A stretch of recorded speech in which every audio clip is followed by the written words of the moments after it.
त्यो ठिकै कुरा गर्नुभयो तपाईँले। तर जब एमएलएज्यू तपाईँको छेउमा बस्नु भएको छ, उहाँले अस्ति इन्टरभ्यू दिनुभएको थियो कि जुनै पनि इलेक्सन्स, इभन ट्रक ड्राइभरको इलेक्सन्स पनि हामी जातिको इस्युमा लड्छौँ भनेर। सो देखिए, मैं पहले नेपाली में कोशिश करूंगा फिर हिंदी में। त्यसमा के भन्दा चाहिँ इम्पोर्टेन्ट होइन मैले कहीँ पनि भनेको छैन on my statement which is on record.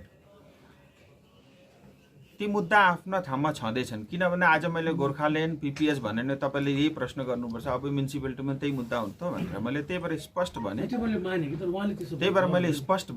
त्यो मुद्दा छँदैछ। किनभने तपाईँले म्युनिसिपालिटी बनाउनु, बडी बनाउनु, कर्पोरेसनलाई जिताउनु, जे गर्नु, तर जबसम्म स्थायी समाधान या गोर्खाल्यान्ड हुँदैन, यहाँको कुनै पनि व्यवस्था पश्चिम बंगालले चल्न दिँदैन, त्यो स्पष्ट हो।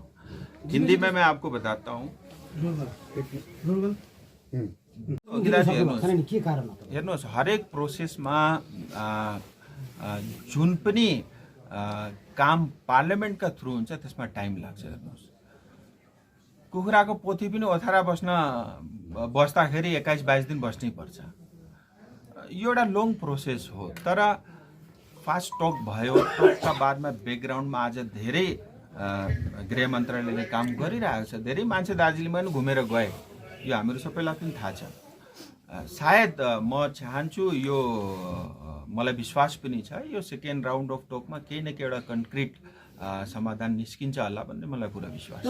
टाइम लाग्छ। जुन ट्राइबल स्टेटको इस्यु त 2014 मा उठाएको नि, प्रमिस गरेको नि है, त्यो अलमोस्ट 10 वर्ष हो। अलिकति लामो नै ज्यादा बेसी लामो भइस लाग्यो मलाई। आई फुल्ली एग्री दाजु। हेर्नुहोस्, टाइम लाग्यो, यत्रो टाइम सायद नलाउनु पर्थ्यो। तर जे भयो, अब किन भएन, के कारण थियो, म त्यतातिर जान्न। यो विषयमा अहिले मैले बेसी बोल्न पनि ठिक हुँदैन।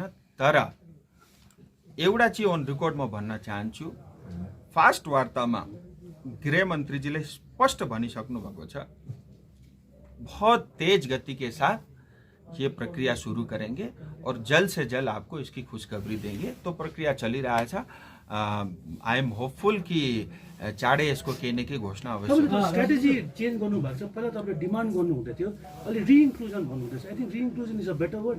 Is that a change of strategy तपाईँले चेन्ज गर्नु? हेर्नुहोस्, डिमान्ड होस् कि रिइन्क्लुजन होस्, मेरा लागि ज्यादा इम्पोर्टेन्ट यो हो कि त्यसको घोषणा होस्। तपाईँले अघि भन्नुभयो नि, यो इलेक्सन चाहिँ तपाईँको युनाइटेड फेस देखाउनुको लागि हो, अल गोर्खाजहरूको युनाइटेड फेस देखाउनु लागि हो भनेर है। And I think it's a good message also. तर जुन चाहिँ म्युनिसिपालिटी इलेक्सनमा आउनु है, जुन चाहिँ म्युनिसिपालिटी इलेक्सन हुन गएको छ, यसमा तपाईँको अलायन्स पार्टनर्सहरू अरू पनि छ नि, जस्तै सुमेटी, सिपिआरएम, एबिजिएलहरू पनि छ। उहाँहरूको एकजना पनि नेताहरू तपाईँको कुनै पनि क्यान्डिडेट, जिएनएलएफ होस् या बिजेपीको लागि होस्, आएर क्याम्पेन गरेको छैन या पक्षमा पनि बोलेको छैन मिडियामा। So how is the United face coming? Yeah United face देखिएको छैन नि। हेर्नुहोस्, हामीहरू त गठबन्धन एलायन्स दल नै भन्दैछौँ है। उहाँहरूका सम्पर्कमा म छु पनि, सबैसँग मेरो बातचित पनि भयो। उहाँहरूले मतलब पार्टीमा सरसल्लाह गरेर यही निर्णय लिनुभयो, भाइ हामी क्यान्डिडेट नदिने, क्यान्डिडेट तपाईँहरू दिनु, हामीहरू सबै साथमा छौँ, त्यति मात्रै। It's very simple. क्याम्पेन चाहिँ किन आएको छैन भन्ने कुरा? क्याम्पेन जहाँसम्म मलाई थाहा छ एकाध जग्गा आए पनि होला, आज पनि आउनु हुँदैछ है। अनि हामीले पनि त्यति फोर्स नगरेको, किनभने उहाँहरूले आफ्नो क्यान्डिडेट पनि दिएको छैन। तर हामीहरूले बारम्बार जति सोधेको होइन कि तपाईँको, हेर्नुहोस् है, तपाईँको इन्टेन्सन उत्तर नेपालीमा दिनुहोस् न, कारण यहाँ गोर्खा नेपाली बस्ने गर्छ। तपाईँलाई बुझ्ने र हेर्ने पनि नेपाली जनता नै हो। 2019 को लोकसभा इलेक्सनको याद गऱ्यो भने तपाईँले लास्ट डेमा एउटा जनसभा गर्नुभएको थियो चौरास्तामा। त्यहाँ तपाईँले चाहिँ Gorkhaland for the first time use गर्नुभएको थियो कि मेरो डिमान्ड पनि गोर्खाल्यान्ड हो। That was also the last day. आज पनि चुनावको last day of the municipality day हो है। सो यो मिन्स अनि तपाईँको लागि मैले तपाईँको इन्टेन्सनलाई मैले क्वेसन गरेको होइन, but will the party back you? तपाईँले जतिको ब्याक गर्नु खोज्नु भन्दा चाहिँ will the party back you? हेर्नुहोस्, आज पनि ब्याक गरिरहेका छन्। हिजो मात्रै मणिपुरमा आएर गृह मन्त्रीले बिजेपी भनेको गोर्खाको पार्टी हो भन्नुभयो। अनि कुनै पनि नेसनल पार्टीको सङ्कल्प पत्रमा हामीहरूको स्थायी राजनीतिक समाधान लेखेको छैन, न कङ्ग्रेसले न कुनै XYZ पार्टीले। अनि आजसम्म पनि जति पनि टक्स भए या पार्लियामेन्टदेखि जति पनि रिप्लाईहरू आउँदैछन्, त्यसले पनि त्यही प्रमाणित गर्छ। मलाई पुरा विश्वास छ मेरो पार्टीमाथि। व्यक्तिगत सम्बन्ध पनि छ, व्यक्तिगत तौरमा पनि कुरा हुन्छ। तर एउटा मतलब हामीहरू सबैलाई थाहा छ बङ्गालको स्थिति कस्तो छ, आज देशको स्थिति। धेरै कुराहरू हेर्नुहोस्, राजनीतिमा सबै कुरा बोलेर मात्रै पनि हुँदैन, धेरै कुरा नबोली पनि गर्नुपर्छ। एन्ड आई एम स्योर कि बिजेपीले न्याय अवश्य गर्छ, चाँडै नै गर्छ। तपाईँले जुन 19 को कुरा गर्नुभयो हेर्नुहोस्, आज पनि मन्दिरका छेउमा गएर तपाईँले बोल्न लाउनु, म त्यही बोल्छु, ढाँट्दिनँ। तर म एउटा कुरो पनि स्पष्ट बताउन चाहन्छु, मेरो चुनावको दिनमा थिएन त, मेरो चुनाव त भइसकेको थियो, भोट पनि हालिसकेका एमएलएको चुनाव सर, त्यो एमएलएको बाई इलेक्सनको चुनावको दिन थियो। अनि हेर्नुहोस्, मैले अघि पनि भने मन्दिरमा गएर अब त्यो प्राङ्गणमा गएर ढाँट्नु त भएन, मेरा मनमा त जे छ त्यो त निस्किन्छ, त्यसलाई म रोक्न सक्छु। जुन चाहिँ स्थायी राजनीतिक समाधान भन्नुहुँदैछ नि तपाईँको कार्यकालभित्र चाहिँ हुन्छ भनेपछि मलाई पुरा विश्वास छ। प्रक्रिया भनेपछि यस्तो होला, तपाईँको कार्यकालभित्र भएर अहिले दार्जिलिङ नगरपालिका चुनाव चलिरहेको छ, यो जित्नुलाई त्यो मुद्दा त न हेर्नुहोस्, म त्यति सस्तो राजनीति गर्दिनँ। हजुर, म त्यति सस्तो राजनीति गर्दिनँ, अनि त्यति सस्तो राजनीति गर्न पनि आएको होइन। जनताले मेन्डेट दिएको नै स्थायी राजनीतिक समाधानका लागि। तपाईँको मेरो कार्यकालभित्र चाहिँ स्थायी राजनीतिक समाधान गोर्खाको अब मेरो सुन्नुहुन्छ कि क्वेसन मात्रै क्वेसनमाथि क्वेसन गर्नुहुन्छ। हेर्नुहोस्, जनताले मेन्डेट दिएको स्थायी राजनीतिक समाधानका लागि हो एलायन्स पार्टीलाई। एलायन्स पार्टी, बिजेपी सबै गठबन्धन मिलेर स्थायी राजनीतिक समाधानका लागि काम गर्दैछ। यो सार्वजनिक social media, national media on रेकर्डमा पनि छ। हो, दोस्रो चरणको सोधेको होइन कि तपाईँको हेर्नुहोस् है, तपाईँको इन्टेन्सन उत्तर नेपालीमा दिनुहोस् न, कारण यहाँ गोर्खा नेपाली बस्ने गर्छ, तपाईँलाई बुझ्ने र हेर्ने पनि नेपाली जनता नै हो। 2019 को लोकसभा इलेक्सनको याद गऱ्यो भने तपाईँले लास्ट डेमा एउटा जनसभा गर्नुभएको थियो चौरास्तामा। त्यहाँ तपाईँले चाहिँ Gorkhaland for the first time use गर्नुभएको थियो कि मेरो डिमान्ड पनि गोर्खाल्यान्ड हो। That was also the last day. आज पनि चुनावको last day of the municipality day हो है। सो यो मिन्स हामी तपाईँको लागि मैले तपाईँको इन्टेन्सनलाई मैले क्वेसन गरेको होइन, but will the party back you, तपाईँले जतिको ब्याक गर्नु खोज्नु भन्दा चाहिँ will the party back you. हेर्नुहोस्, आज पनि ब्याक गरिरहेका छन्। हिजो मात्रै मणिपुरमा आएर गृहमन्त्रीले बिजेपी भनेको गोर्खाको पार्टी हो भन्नुभयो। अनि कुनै पनि नेसनल पार्टीको सङ्कल्प पत्रमा हामीहरूको स्थायी राजनीतिक समाधान लेखेको छैन, न कङ्ग्रेसले न कुनै XYZ पार्टीले। अनि आजसम्म पनि जति पनि टक्स भए या पार्लियामेन्टदेखि जति पनि रिप्लाईहरू आउँदैछन्, त्यसले पनि त्यही प्रमाणित गर्छ। मलाई पुरा विश्वास छ मेरो पार्टीमाथि। व्यक्तिगत सम्बन्ध पनि छ, व्यक्तिगत तौरमा पनि कुरा हुन्छ। तर एउटा मतलब हामीहरू सबैलाई थाहा छ बङ्गालको स्थिति कस्तो छ, आज देशको स्थिति। धेरै कुराहरू हेर्नुहोस्, राजनीतिमा सबै कुरा बोलेर मात्रै पनि हुँदैन, धेरै कुरा नबोली पनि गर्नुपर्छ। एन्ड आई एम स्योर कि बिजेपीले न्याय अवश्य गर्छ, चाँडै नै गर्छ। तपाईँले जुन 19 को कुरा गर्नुभयो हेर्नुहोस्, आज पनि मन्दिरका छेउमा गएर तपाईँले बोल्न लाउनु, म त्यही बोल्छु, ढाँट्दिनँ।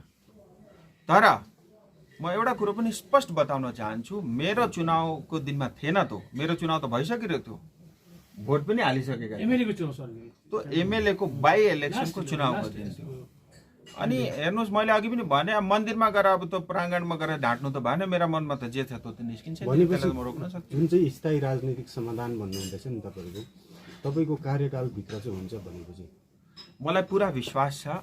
प्रक्रिया भनेपछि यस्तो होला, तपाईँको कार्यकालभित्र भएर अहिले दार्जिलिङ नगरपालिका चुनाव चलिरहेको छ, यो जित्नुलाई त्यो मुद्दा त न हेर्नुहोस्, म त्यति सस्तो राजनीति गर्दिनँ। हजुर, म त्यति सस्तो राजनीति गर्दिनँ, अनि त्यति सस्तो राजनीति गर्न पनि आएको होइन। जनताले मेन्डेट दिएको नै स्थायी राजनीतिक समाधानका लागि। तपाईँको मेरो कार्यकालभित्र चाहिँ स्थायी राजनीतिक समाधान गोर्खाको अब मेरो सुन्नुहुन्छ कि क्वेसन मात्रै क्वेसनमाथि क्वेसन गर्नुहुन्छ। हेर्नुहोस्, जनताले मेन्डेट दिएको स्थायी राजनीतिक समाधानका लागि हो एलायन्स पार्टीलाई। एलायन्स पार्टी, बिजेपी सबै गठबन्धन मिलेर स्थायी राजनीतिक समाधानका लागि काम गर्दैछ।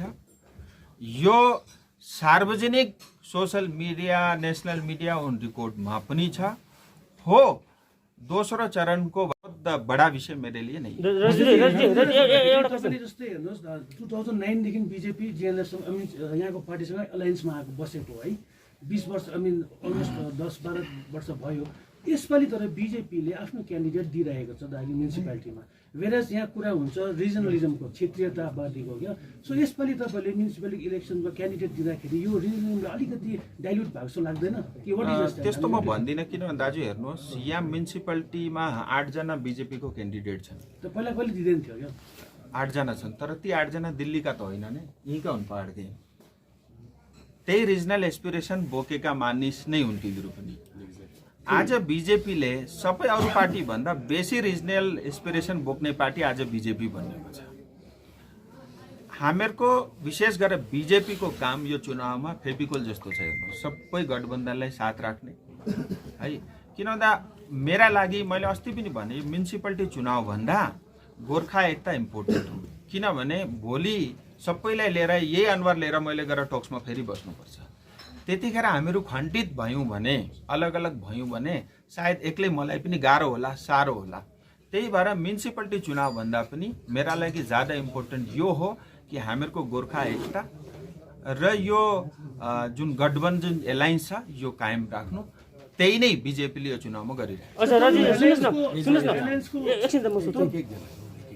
विशेष के थियो भने तपाईँ जुन चाहिँ त्रिपक्षीय वार्ता यहाँ पहाडको जनतालाई भोट फकाउनुको निम्ति आइराख्नु भएको छ होइन? अब यो तपाईँलाई पहाडको जनताले के को आधारमा भोट दिनुपर्ने होइन? किनभने तपाईँले अहिले आएर भन्नुहुँदैछ यो बनाइदिन्छु अथवा त्यो बनाइदिन्छु, त्यस्तो प्रमिस त तपाईँले अघि पनि गर्नुभएको। खासै त्यसको उपलब्धि त पहाडको जनताले पाएको जस्तो महसुस गरेको छैन अनि उहाँहरूले पनि बताएको छैन। अब तपाईँले भन्नु पर्यो अब चाहिँ तपाईँ के को आधारमा जित्नु पर्ने? जवाब दिने कि क्वेसन सोध्नु न सिधा? क्वेसन नै त यो के को आधारमा चाहिँ दिनुपर्ने?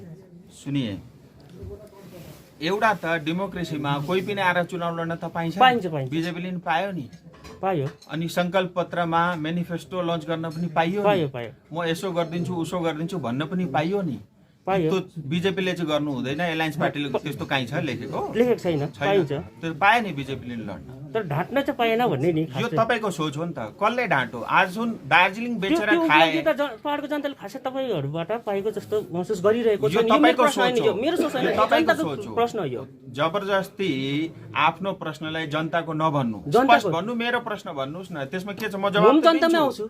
सुन्नुहोस् न, अब हेर्नुहोस्, हुँदै नभएको अहिलेसम्म टोक्स कहिल्यै पनि अफिसियल यो प्रकारको टोक्स भएको छैन। तपाईँलाई पनि त्यो अफिसियल पिआइबीमा पनि छ, टोक्स स्टार्ट भयो। 11 जनजातिको प्रक्रिया पनि चलिरहेछ, कारणहरू पनि छन्, तर चाँडै वार्ता हुन्छ। मेरा लागि सबभन्दा ठुलो काम स्थायी राजनीतिक समाधान दार्जिलिङ। राजु, तपाईँ सानो क्लेरिफिकेसन कि मलाई चाहिएको।